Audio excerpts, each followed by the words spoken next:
Oman میں رہائش پذیر ہوں. یہ پذیر زے سے، یہ کیا بات ہوئی بھیا؟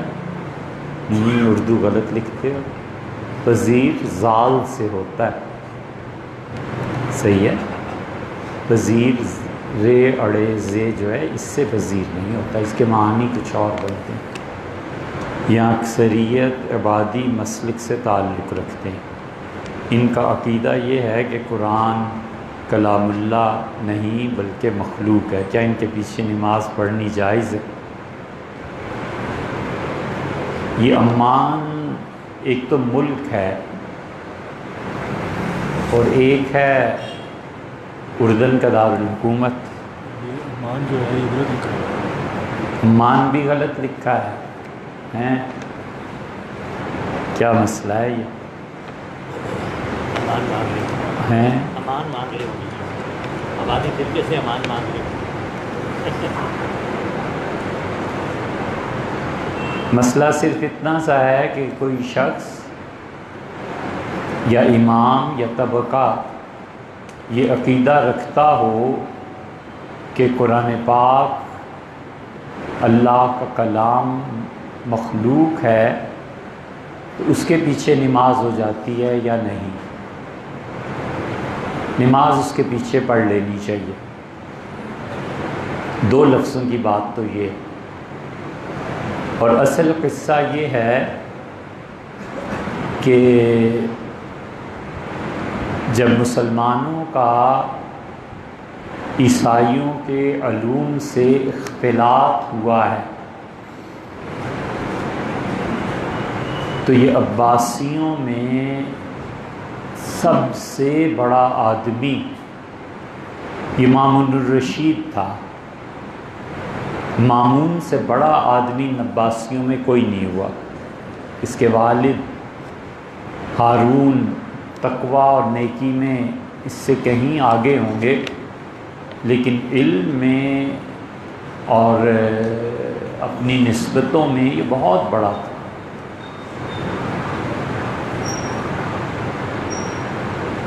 ہارون الرشید نے اپنے اس بیٹے کو مدینہ منورہ بھیجا حدیث پڑھنے کے لیے، اور امام مالک رحمۃ اللہ علیہ سے اس نے حدیث پڑھی ہے.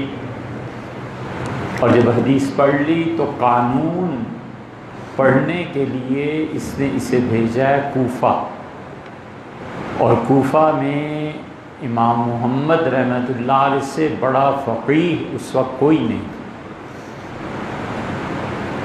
امام ابو حنیفہ رحمۃ اللہ علیہ کی فقہ میں امام صاحب سے بھی کوئی آگے چلا گیا ہے تو یہ امام محمد ہیں. امام محمد کا بڑا مقام تھا. امام محمد رحمۃ اللہ علیہ سے اس نے فقہ پڑھی ہے اور ڈھلا ہوا تھا علم میں، مجسمہ تھا علم کا. یعنی مامون کا یہ حال تھا کہ چلتے پھرتے بھی جو بات کرتا تھا اس سے عقل اور علم ٹپکتا تھا. رس بھرا پھل تھا، رس علم کا. اسے خواب میں دیکھا، ایک آدمی سے ملا، بلو آئیز، بڑی گہری اس کی نیلی آنکھیں، اور اس سے کہا کہ تم مجھے بھی پڑھو. اتنا کچھ پڑھا ہے. اس نے کہا اچھا میں پڑھوں. اور جب صبح اٹھا تو اس نے کہا کہ خواب جو مجھے نظر آتے ہیں یہ ہمیشہ صحیح ہوتے ہیں. تو یہ جو مجھے ملا ہے یہ غالباً عیسائی ہے، یونانی، اور ان کے پاس ایک وقت بھیجو اور انہوں نے کہا مجھے پڑھنا ہے، مطالعہ کرنا. جب اس کا وقت پہنچا تو اس نے پادریوں کو بلایا اور اس نے کہا کہ جس چیز نے عیسائیت کو تباہ کیا تھا کہ عقیدے کو عقل کی بنیاد پر پرکھنا، اس چیز کو بھیجو. یہ مسلمانوں کا امیر المومنین پڑھنا چاہتا ہے، بس پھر انہوں نے اپنی کتابیں نکلوائیں اور اونٹوں کے اونٹ بھر کے بھیجے، اور بغداد میں دارالحکمت قائم ہوا۔ ہندوستان سے برہمنوں نے کتابیں بھیجی، سنسکرت سے اردو عربی میں ترجمہ کیا گیا، ان کی کتابوں کا عربی میں ترجمہ کیا گیا، اور فلسفہ آنا شروع ہوا۔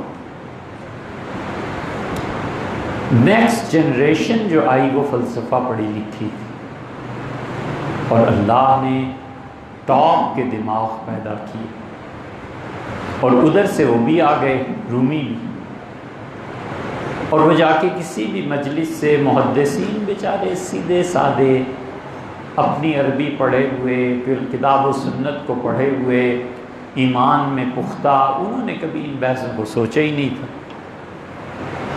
تو آ کے کوئی بھی مسلمان عیسائی جوان کھڑا ہو جاتا تھا فلسفے کے اثر سے، اور کہتا تھا کہ حضرت یہ بتائیں کہ اللہ تعالیٰ ایک ہیں یا کتنے ہیں؟ وہ سمجھتے تھے کہ بیچارہ کہیں مسلمان ہوا ہے، نہیں ہوا، کہتے تھے خدا ایک ہے۔ وہ سب سے نازک مسئلہ علم الکلام کا چھیڑتے تھے، اور کہتے تھے کہ اگر اللہ ایک ہے تو اس کی صفات کیا ہیں؟ اللہ کی صفات مخلوق ہیں، اللہ کا کلام، اللہ کو دیکھنا، یہ صفات اس کی ذات کا حصہ ہیں۔ اب محدثین ہو جاتے تھے پریشان، کہتے تھے اگر آپ یہ کہیں کہ اللہ کا کلام یہ قرآن اللہ کی صفت ہے، تو کیا اللہ کی صفت فنا ہونے والی ہے؟ جب فنا ہونے والی ہے تو خدا کیسا ہے جس کی کوئی صفت فنا ہو جائے؟ اور اگر آپ کہیں کہ یہ ہے تو اس کا مطلب ہے ایک نہیں دو خدا ہیں۔ بس یہ فتنہ پھیلا اور جنگل کی آگ کی طرح پھیلا، اور پورا عالم اسلام اس مصیبت میں پڑ گیا کہ اللہ کی توحید کیا ہے۔ محدثین فقہا چکرا گئے، اور پھر مسلمانوں نے فلسفہ پڑھا، اور فلسفہ پڑھ کے روند کے رکھ دیا، پاؤں تلے رگڑ کے رکھ دیا کہ یہ ہے تمہارا فلسفہ۔ امام غزالی رحمۃ اللہ کے آتے آتے یہ فلسفہ ان کا بالکل برباد ہو گیا۔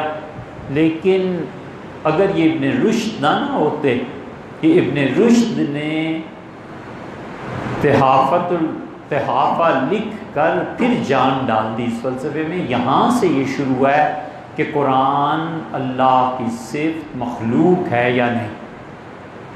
اہل سنہ نے کہا کہ اللہ کی تمام صفات اللہ تعالیٰ کے ساتھ بھی ہیں اور الگ بھی ہیں۔ یہ ہم ماتریدیوں کا مسلک ہے، ایک بڑی جماعت کا، اور سب سے اچھا مسلک ماتریدیوں نے یہ اپنایا جو محدثین کا تھا۔ انہوں نے کہا اللہ کی ذات اور صفات اسی طرح سے ہیں جیسے سے ہمیشہ ہیں، ہم نہ اس سے مخلوق کی مشابہت مانتے ہیں اور نہ ہی اس کو صفات کے مسئلے میں دخل دیں۔ ہم نے اس میں بڑی تفصیل سے ریکارڈ کروایا، اور جتنے صوفیاء ہیں اور جتنے حنفی خاص طور پہ بڑے بڑے علماء گزرے ہیں، یہ اللہ کی صفات کو اس کی ذات ہی کا حصہ بھی مانتے ہیں۔ صوفیہ اللہ کی صفات کو ذات کے علاوہ نہیں سمجھتے، وہ کہتے ہیں صفات اسی کا حصہ۔ اللہ کی یہ صفت کلام اس کی ذات کا حصہ ہے۔ اب یہ مسلک پیدا ہوا، سب سے پہلے پذیرائی اسے ملی اہل تشیع کے ہاں، اسی لیے اہل تشیع اللہ تعالیٰ کی صفات کو ذات کا حصہ مانتے ہیں اور اللہ کی رؤیت کے قائل ہی نہیں ہیں، اور وہ کہتے ہیں کہ خدا کو نہیں دیکھا جا سکے گا۔ ادراک اور رؤیت میں فرق نہیں کیا انہوں نے۔ یہ تو ایک لمبی بحث ہے، پھر سے ہی کبھی انشاءاللہ۔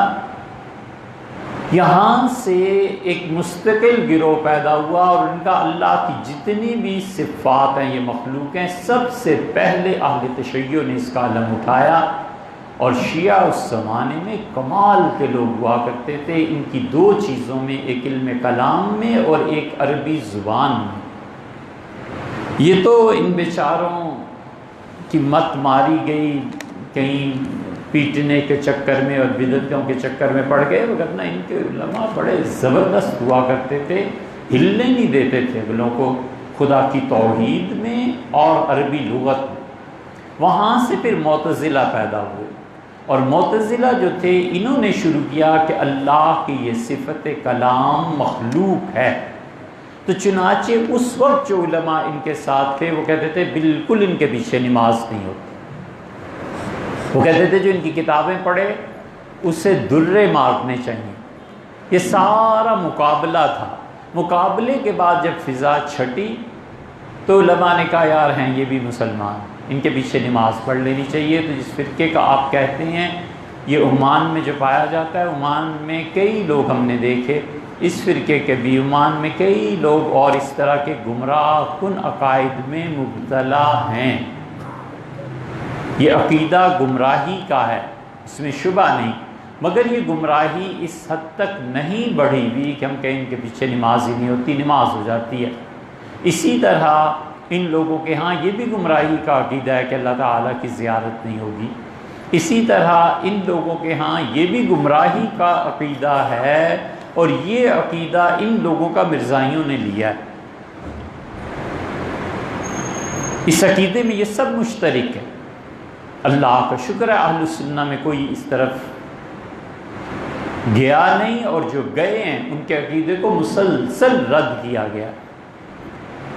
ان سب کا عقیدہ یہ ہے کہ جہنم میں جن لوگوں کو پھینکا جائے گا کچھ عرصے کے بعد وہ جہنم کی آگ کے عادی ہو جائیں گے۔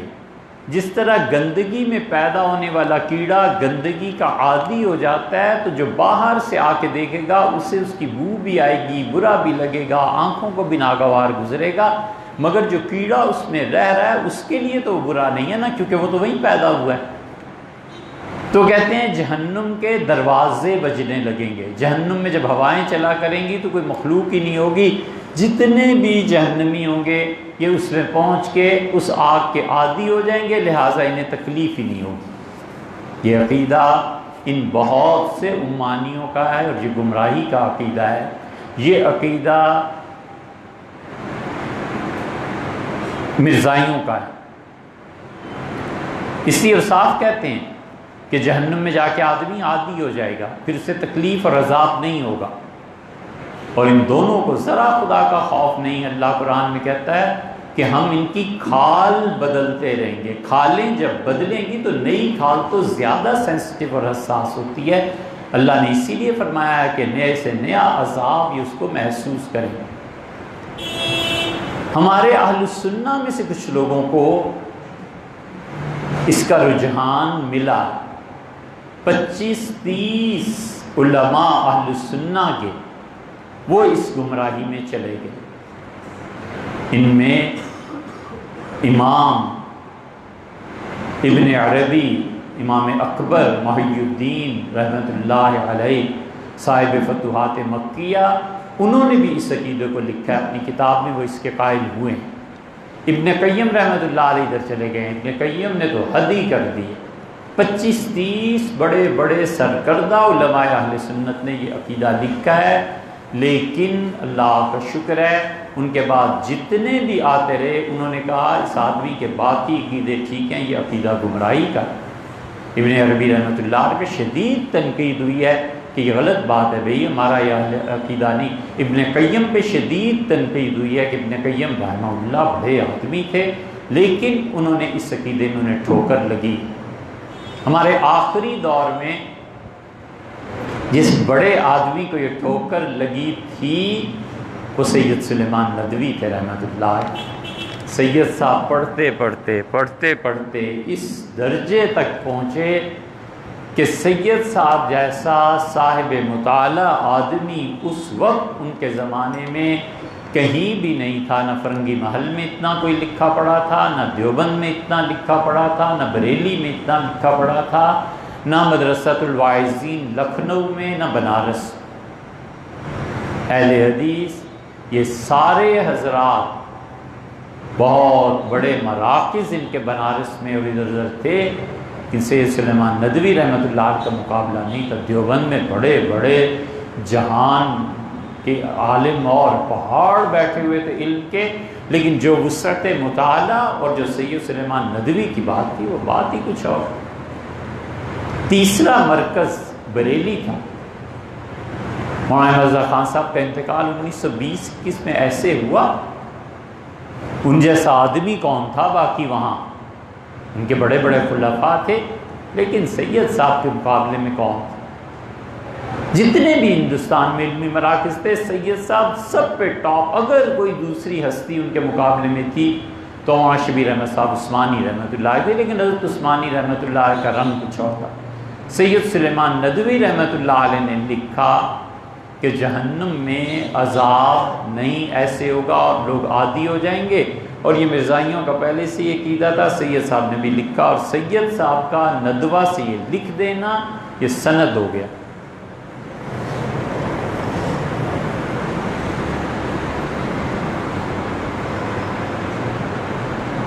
اس لیے اللہ سے ہمیشہ دعا کرتے رہنا چاہیے کہ اے رب موت اس عقیدے پہ آئے جو خود تیرا عقیدہ ہے۔ اللہ بھی تو یہ مانتا ہے نا کہ حضور صلی اللہ علیہ وسلم آخری نبی ہیں۔ اللہ تعالیٰ کہتا ہے نا کہ وہ ایک ہے، کہ اللہ کا عقیدہ ہے۔ سید سلیمان ندوی رحمۃ اللہ نے جب یہ لکھا تو شور مچ گیا، مگر بہت سے لوگ سید صاحب کے ہم نوا ہو گئے۔ سید صاحب میں اخلاص بڑا تھا۔ گمراہ آدمی اگر مخلص ہو نا تو وہ کشتی سمندر میں گھری ہوئی ہوتی ہے لیکن ساحل پہ لگ جاتی ہے، اور دیندار آدمی اگر اس میں اخلاص نہ ہو اور نیت کا کھوٹ ہو نا تو ساحل پہ بھی آ کے موجیں ڈبو دیتی۔ سید صاحب نے کوئی خواب دیکھا، بتایا انہوں نے کسی کو نہیں، اور حضرت کہتے تھے مولانا ابوالحسن علی ندوی رحمۃ اللہ علیہ، حضرت فرماتے تھے کہ میں نے حضرت سے تفسیر پڑھی تھی۔ سید سلیمان ندوی رحمۃ اللہ علیہ تفسیر پڑھاتے تھے، ان سے تفسیر کی اجازت ہمارے شیخ حضرت سید ابوالحسن علی ندوی رحمۃ اللہ علیہ کو ہوئی، اور انہوں نے اجازت ہمیں اپنے قلم سے، دنیا میں حضرت نے کسی کو قلم سے لکھ کے دیا ہے تو ہمیں ہی لکھ کے دیا ہے، اس میں اللہ کا شکر ہے۔ حضرت رحمۃ اللہ نے اپنے قلم مبارک سے لکھ کے دیا۔ حضرت فرماتے تھے کہ مولانا سلیمان ندوی رحمۃ اللہ ایک دن سوتے سوتے اٹھ کے بیٹھ کے اور دونوں پٹیاں چارپائی کی پکڑ لیں اور بڑی دیر تک سر جھکائے بیٹھے رہے، پھر روتے رہے، اور پھر اٹھے اور کہنے لگے کہ لگتا ہے یہ بڈھا مجھے مونڈ کے رہے گا۔ خالص انڈین لینگویج ہے۔ بڈھے سے مراد مولانا اشرف علی تھانوی رحمۃ اللہ علیہ تھے، انہیں خواب میں دیکھا ہوگا یا کچھ ہوا ہوگا، مجھے مونڈ کے رہے گا یعنی جڑ سے اکھیڑے گا، مجھے یہ کچھ کرے گا ایسا۔ کچھ دنوں کے بعد پھر خط لکھا حضرت کو کہ حضرت بیعت ہونا چاہتا ہوں، تو حضرت نے لکھا نہیں، حضرت کے پاس گئے تھے، تو جب چلنے لگے تو حضرت سے کہا کہ حضرت کوئی نصیحت فرمائیں۔ حضرت فرماتے تھے میں حیران ہوا کہ اتنا بڑا آدمی اور مجھ سے نصیحت کے لیے کہہ رہا ہے، میں کیا کرتا، میں چپ ہو گیا۔ اور پھر میں نے کہا سید صاحب آپ بڑے پڑھے لکھے آدمی ہیں، مجھے اور تو کچھ پتہ نہیں۔ میں جب مکہ مکرمہ سے چلنے لگا تھا تو میں اپنے شیخ سے بھی یہی درخواست کی تھی، حضرت حاجی امداد اللہ مہاجر مکی رحمۃ اللہ علیہ، تو حضرت نے مجھ سے فرمایا تھا مولوی صاحب جہاں تک ہو سکے اپنے آپ کو مٹا دینا چاہیے۔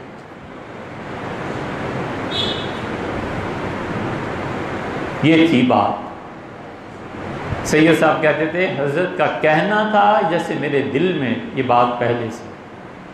بیعت کی جب درخواست کی تو حضرت نے فرمایا کہ یہ جو آپ کا عقیدہ ہے نا کہ جہنم میں جا کے دروازے بجنے لگیں گے اور کسی کو کوئی تکلیف ہی نہیں پہنچے گی، یہ گمراہی ہے، اس سے توبہ کریں، اس کو لکھ کے اخبار میں چھاپیں کہ میرا یہ عقیدہ گمراہی پہ مبنی تھا اور میں اللہ سے توبہ کرتا ہوں اور اہل السنہ کے عقیدے کے مطابق پھر بات کریں گے۔ یہ سید سلیمان ندوی رحمۃ اللہ نے کیا، اخبار میں چھپا، اور پھر حضرت نے اجازت دی. اور اجازت بھی کیسے دی؟ حضرت نے فرمایا آپ میری مجلس میں آئیں، 3 دن تک بیٹھے رہیں، چپ رہیں، کچھ بولنے کی اجازت نہیں، بولنا نہیں.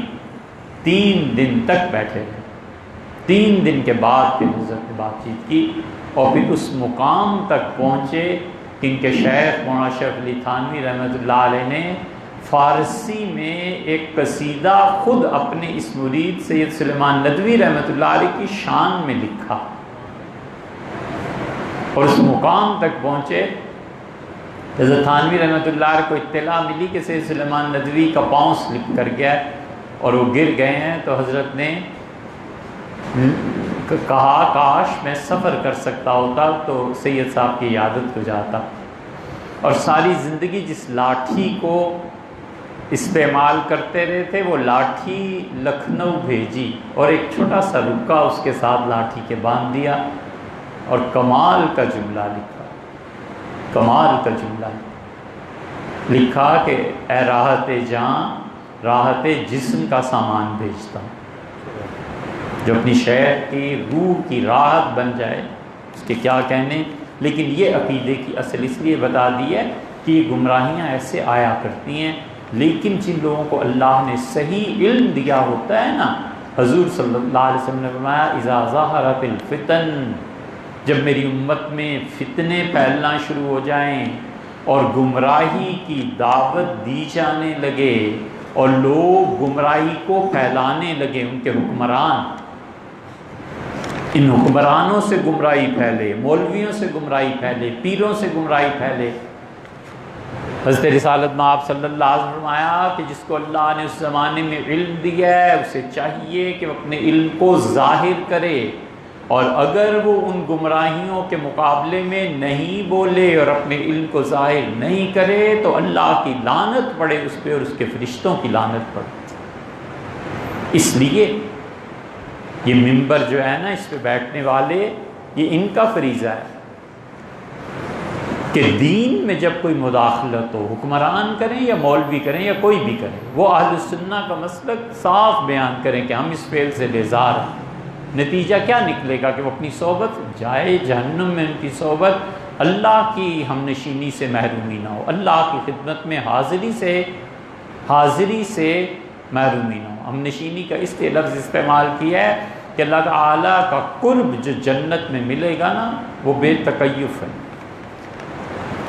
دوسری بات آپ نے فرمائی، تو کئی مرتبہ بات ہو چکی کہ اشراق پڑھنے پر جو عمرے کا ثواب ہے تو صرف بیٹھے رہنے میں ہی نہیں ہے، کوئی آدمی چہل قدمی کرتا ہے، کوئی اور کام کرتا ہے، کوئی آدمی سیر کرتا ہے، یہ سب کے لیے. مسجد گھر سے دور ہونے کی وجہ سے فجر کی نماز گھر میں پڑھی جائے اور اشراق بھی تو اجر ملے گا. یہ کیوں بھائی؟ کتنی دور ہے مسجد؟ جماعت جو ہے نا وہ ان سب سے اچھی چیز ہے. پوری زندگی اشراق پڑھتا رہے نا، پوری زندگی ایک فجر کی جماعت کے مقابلے میں نہیں لا سکتا. اشراق کی حیثیت کیا ہے فجر کی جماعت کے مقابلے میں؟ حضرت رسالت میں آپ صلی اللہ علیہ وسلم نے فرمایا منافق دیکھنا اگر تم نے تو اس میں دیکھنا نہ وہ عشاء کی جماعت میں آئے گا نہ وہ فجر کی جماعت میں آئے گا.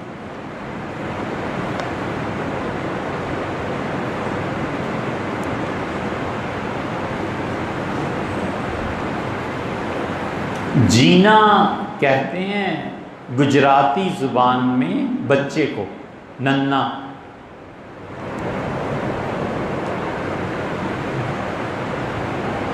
بچہ، اس طرح کے الفاظ بہت سے ہر زبان میں استعمال. جینا سے یہ جناح بنا ہے.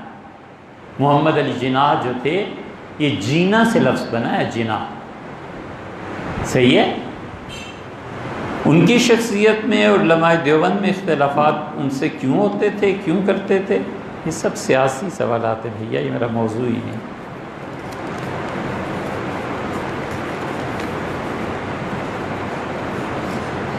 لیکن یہ نہیں ہے کہ ہمیں خبر نہ ہو. اللہ کا شکر ہے.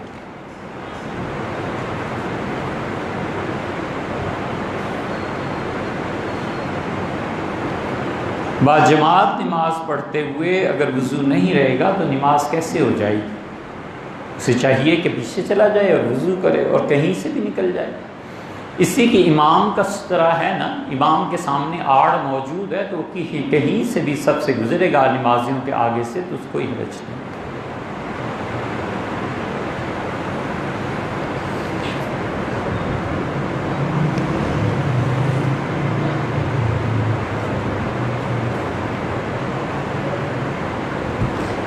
استغفار استغفار استغفار یا عزیز و یا غفار کا وظیفہ پڑھتا ہوں، کیا ٹھیک ہے؟ معلوم نہیں بھیا یہ کس نے بتایا؟ استغفار کا مطلب یہ ہے اللہ سے معافی کا طلب کرنا۔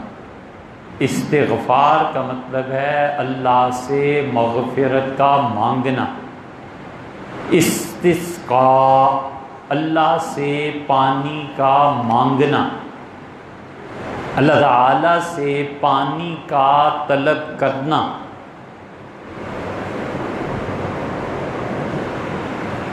اور اس سے بھی بڑھیا یہ ہے کہ اللہ سے پیاس مانگے۔ پیاس جو ہے نا وہ پانی سے بھی اللہ کا بڑا انعام ہے، سوچنا اس کو۔ تو یہ تو کوئی وظیفہ نہ ہوا، استغفار اللہ سے معافی کا طلب کرنا، مانگنا۔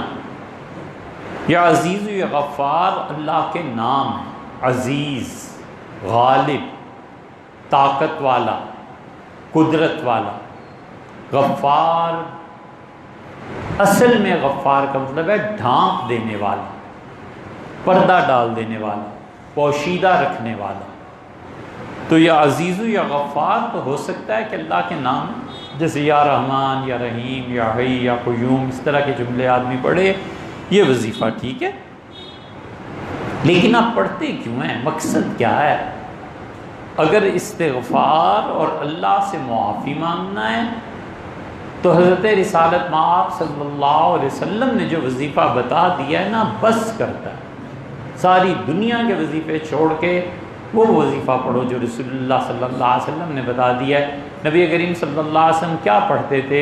استغفر اللہ الذی لا الہ الا هو الحی القیوم واتوب الیہ۔ یہ اتنا بڑا جملہ ہے کہ فقہا نے کہا مرتے ہوئے میت کو لا الہ الا اللہ کی تلقین کی بجائے یہ تلقین کیا جائے۔ ایک آدمی مر رہا ہے، اس کو کوئی کہتا ہے پڑھیے لا الہ الا اللہ، یہ خدا کی توحید پہ مرانا، سبحان اللہ، ایسا مبارک ہے یہ جملہ کہ اس کو قبر کا عذاب نہیں ہوگا۔ جس آدمی کا آخری جملہ لا الہ الا اللہ تھا نا، قبر سے محفوظ کیا۔ حضور صلی اللہ علیہ وسلم نے کئی لوگوں کا بتایا ہے کہ انہیں قبر کا عذاب نہیں ہوگا۔ سارا حساب و کتاب آخرت۔ جمعرات کے دن جو سورج ڈوبتا ہے، اس جمعے کی مغرب سے پہلے اس 24 گھنٹوں میں جس کا انتقال ہو جائے اس سے بھی قبر کا عذاب نہیں ہوتا، سب معاف۔ رمضان میں بھی ایسے۔ یہ جو ہے نا استغفار، یہ لا الہ الا اللہ تو توحید ہوئی نا۔ جب کوئی پڑھے گا مرنے سے پہلے کہ استغفر اللہ الذی لا الہ الا هو الحی القیوم، میں اللہ سے معافی مانگتا ہوں جو اپنی ذات میں اکیلا ہے، تو توحید اور توبہ دونوں جمع ہو جائیں۔ وہ کہتے ہیں یہ اس سے بھی افضل ہے لا الہ الا اللہ سے بھی مرنے والے کے لیے۔ اسی لیے پڑھے استغفر اللہ ربی من کل ذنب واتوب الیہ، یہ بھی افضل ہے۔ یہ پڑھے استغفار، اللہ سے معافی مانگنی۔ سونے سے پہلے استغفار پڑھے، صرف استغفر اللہ، اتنا بھی کافی ہے۔ اللہ میں آپ سے معافی مانگتا ہوں ان گناہوں سے، ان غلطیوں سے جو میں نے کی۔ نہیں عربی میں پڑھ سکتا نہ صحیح، اپنی زبان میں پڑھے، اپنی زبان میں کہ اللہ مجھے معاف فرما، اللہ مجھ سے درگزر فرما، اللہ جو نافرمانی ہو گئی اسے معاف فرما دے، بس یہ کافی ہے استغفار۔ یہ سب رسول اللہ صلی اللہ علیہ وسلم نے بتایا ہے، یہ وظیفہ کچھ نہیں ہے۔ اس میں صرف دو چیزیں، یا عزیز یا غفار اللہ کا نام ہے، اس پہ آپ کو ثواب ملے گا، یا پھر استغفار کا لفظ آپ پڑھتے ہیں اس نیت سے، تو اللہ تو نیتوں کو بہتر جانتا ہے، این ممکن ہے کہ اس کی ذات پاک اسے استغفار میں شامل کرے۔ جماعت کی نماز میں پیش امام صاحب کے ساتھ تکبیرات دہرانی جائز ہیں یا نہیں؟ جائز کیا یار، یہ ضروری ہیں۔ امام کے ساتھ ساری تکبیرات کہی جائیں گی۔ نماز میں کوئی ایک تکبیر بھی ایسی نہیں ہے جس میں مقتدی امام کے ساتھ شریک نہ ہو۔ پہلی تکبیر تحریمہ اگر نہیں کہے گا تو نماز ہی نہیں شروع ہوگی اس کی، تو امام کی اللہ اکبر کے بعد اللہ اکبر کہے گا۔ دوسری تکبیر رکوع میں جانے کی ہے، یہ بھی کہنی ہے۔ تیسرا کھڑا ہونے کے بعد سجدے میں جانے کی ہے، یہ بھی ہے۔ چوتھی سجدے سے اٹھنے کی ہے، پھر پانچویں سجدے میں جانے کی ہے، پھر چھٹی دوسری رکعت کے لیے اٹھنے کے لیے ہے۔ ہر جگہ امام کے ساتھ تکبیرات کہی جائیں گی، اور زائد تکبیرات جو عید کی نماز میں ہیں، امام جتنی تکبیرات کہے وہ سب کہی جائیں گی، سب کی سب امام کے ساتھ، یا تو وہ فرض کے درجے میں ہیں جیسے تکبیر تحریمہ، اور یا سنت موقدہ ہے جیسے رکوع اور سجدے میں جانے والی، اور اسی طرح قنوت میں بھی تکبیر اولیٰ کہی جائے، تکبیر جو قنوت کے لیے ہے وہ کہی جائے۔ 6 سے لے کے 16 تکبیرات تک حنفیہ کے ہاں جائز ہے عید کی نماز۔ ہم نیت میں یہی کہتے ہیں نا کہ 6 تکبیریں جو زائد ہیں، اگر امام 6 سے بڑھا دے تکبیریں، 7، 8، 9، حتیٰ کہ 16 تکبیرات تک کر دے، 8 تکبیریں دونوں رکعتوں میں کہ ہمارے حنفی فقہا کا قول ہے بالکل ٹھیک ہے۔ اسی لیے اہل حدیث جو 11 یا 12 یا جتنی تکبیرات کہتے ہیں بالکل درست ہے۔ ہمارے یہاں امام ابو یوسف رحمۃ اللہ علیہ کے یہاں بھی ہے۔ امام ابو یوسف رحمۃ اللہ علیہ سے جب مامون الرشید نے، ہارون نے نماز پڑھنی تھی تو عید کے موقع پر اس نے پیغام بھجوایا اور اس سے کہا کہ قاضی القضات چیف جسٹس ہیں، حضرت سے کہیں کہ نماز ہمارے جد امجد عبداللہ ابن عباس رضی اللہ عنہما کے طریقے پر پڑھائیں۔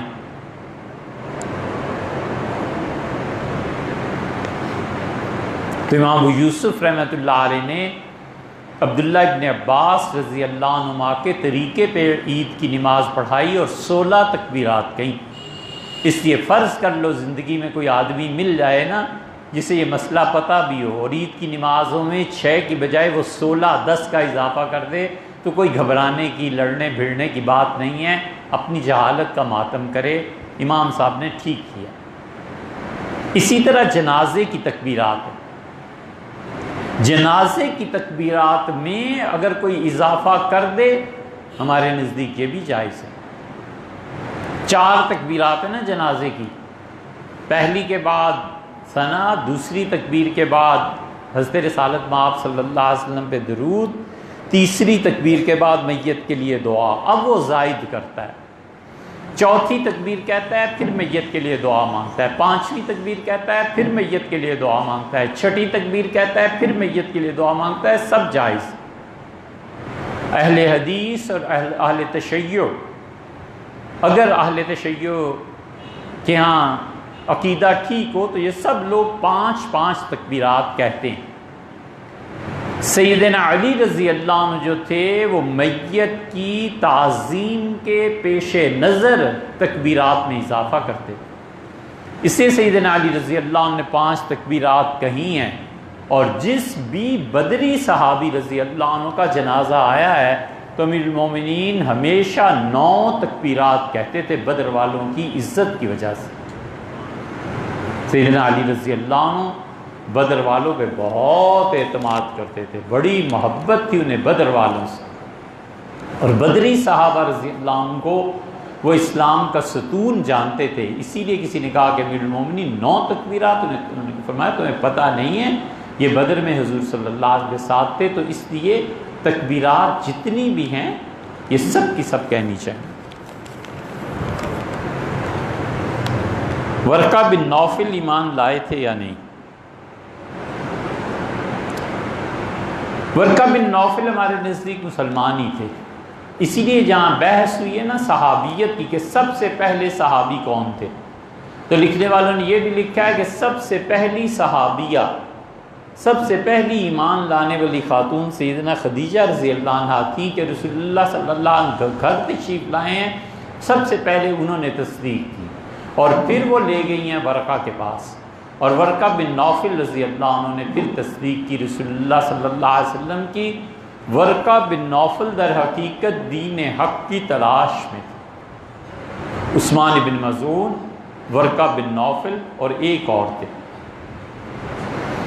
یہ 3 لڑکے تھے بالکل جوان سیاہ بال، مکہ سے نکلے کہ حق کہاں ہے، سچائی کہاں ہے۔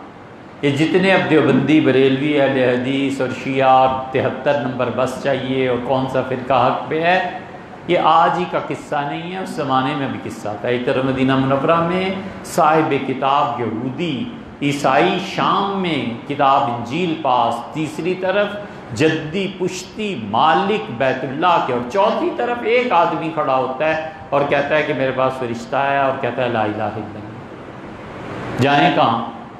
مولوی اس وقت بھی آپس میں لڑتے تھے، معلوم نہیں لوگ سوچتے نہیں کیا کرتے ہیں۔ اس وقت بھی تو لڑائیاں تھی کہ نہیں تھی، لڑتے ہی تھے نا۔ حضرت رسالت مآب صلی اللہ علیہ وسلم نہ بیت اللہ کی دعویٰ کر سکتے ہیں، نہ کوئی اس وقت کتاب دکھا سکتے ہیں، نہ کچھ اور بات کر سکتے ہیں، نہ کوئی ایسا معجزہ، اکیلے کھڑے ہیں۔ حق اس کا محتاج نہیں ہوتا کہ چیخ چیخ کے بولا جائے، حق اس کا بھی محتاج نہیں ہوتا کہ زیادہ بولا جائے، اور حق اس کا بھی محتاج نہیں ہوتا کہ اس کے شواہد ہمیشہ ظاہر اسی وقت ہوا کرے۔ تو پھر کیا ہوا؟ یہ تینوں نکلے، ایک عیسائی، ایک ایران میں رہ گیا، دوسرے وہاں چلے گئے، اور تیسرے بھی، اور پھر وہاں جب پہنچے ہیں شام کو تو ورقہ نے کہا، اس نے عیسائیوں سے کہا اگر پوجا ہی کرنی ہے اور اللہ کے علاوہ خدائی ماننے ہیں تو پھر ہمارے گھر میں تو 360 پڑے ہوئے ہیں، تمہارے ہاں تو 2 ہیں۔ ورقہ بن نوفل وہاں سے، پھر اس راہب نے انہیں ایک بات کی، اس نے کہا ورقہ تم دین حق کی تلاش میں ہو؟ اس کا نہیں رہا کہیں بھی، شام میں کچھ بس لوگ رہ گئے ہیں، حضرت عیسیٰ علیہ السلام کا اصل دین نہیں رہا، اور چلے جاؤ واپس، اور اللہ کا آخری نبی آئے گا دنیا میں، اس کے ساتھ چمٹ جانا۔ ورقہ آئے تھے ان کی تلاش میں، اور مکہ میں رہ گئے۔ مکہ کے ویسے جدی پشتی رہنے والے تھے، اس سے کہ خدیجہ رضی اللہ عنہ کے پھپھی زاد غالباً بھائی تھے، اور بہت پڑھے لکھے تھے، بہت۔ یہ خلفائے راشدین جو ہے نا چاروں، ان کی ایک خصوصیت یہ ہے کہ چاروں صحابہ کرام رضی اللہ عنہ نے لکھنا پڑھنا جانتے تھے۔ ورقہ بن نوفل نے شروع کیا، عبرانی جانتے تھے، تورات کا ترجمہ عبرانی سے عربی اور عربی سے عبرانی میں کرتے تھے، اور مذہبی رجحانات کی وجہ سے حضرت خدیجہ رضی اللہ عنہ لے گئیں۔ انہوں نے رسول اللہ صلی اللہ علیہ وسلم کے جب آواز سنے تو قلم ایک طرف رکھ دیا۔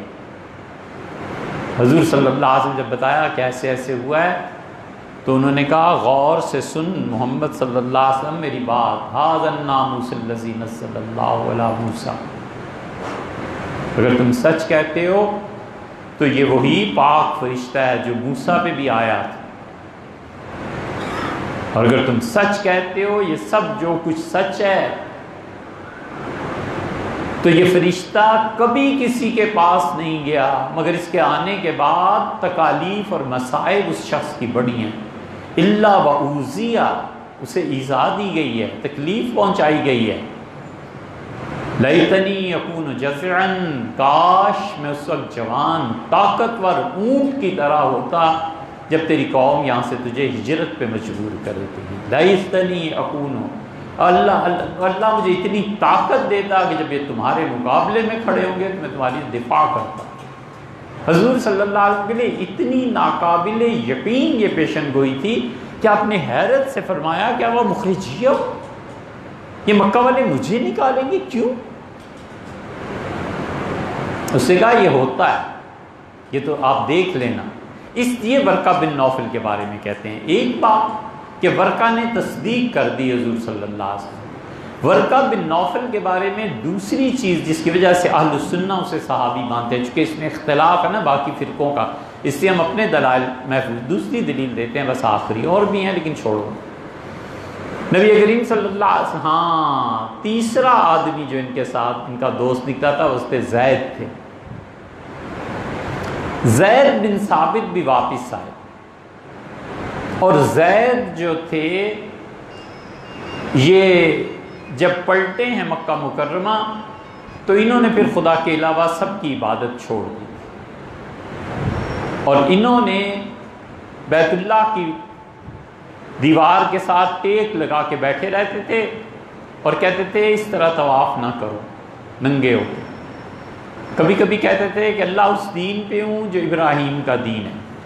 جب بیت اللہ کے ارد گرد طواف کی زمین تپ جاتی تھی دوپہر کی گرمی سے صحیح تو اٹھتے تھے دونوں، ہم تو ایسے سجدہ کرتے ہیں نا، حضور صلی اللہ علیہ وسلم بھی کبھی کبھی دعا مانگتے تھے ہاتھ الٹے کر کے، ہم یوں مانگتے ہیں نا ایسے بھی مانگتے، جب کسی مصیبت تکلیف پریشانی دشمن جو آ رہے ہوتے تھے تو رسول اللہ صلی اللہ علیہ وسلم ایسے دعا مانگتے تھے الٹے ہاتھ کر کے، مطلب فعال لیتے تھے کہ دفع ہو گئی یہ چیزیں۔ زید اسی طرح الٹے ہاتھ رکھتے تھے سجدہ کرتے تھے اور کہتے تھے کہ میرے اور تیرے درمیان سمندر آگ کا اگر حائل ہو اور مجھے پتہ چلے کہ اس کنارے تو ہے تو میں تیر کے آ جاؤں، اللہ میں ابراہیم کے دین کے۔ اور ایک کام یہ کرتے تھے کہ جہاں مکہ میں خبر ملی کہ کوئی بچی دفن ہو رہی ہے بھاگتے تھے چلے جاتے تھے، کہتے تھے اسے مجھے دے دے نہ دفن کر، اللہ نے پیدا کیا ہے اور تو اسے موت کے دے دے،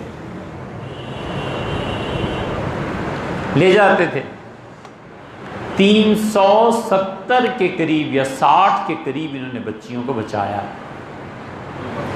بڑی حویلی میں لے جاتے تھے، جو بچیاں پلتی تھیں وہ چھوٹیوں کو پال لیتی تھیں، اور یہ سب کو رخصتی ان کے گھر تک دے دیتے تھے، لوگ انہیں پیسے دیتے تھے، یہ خرچ کر دیتے تھے۔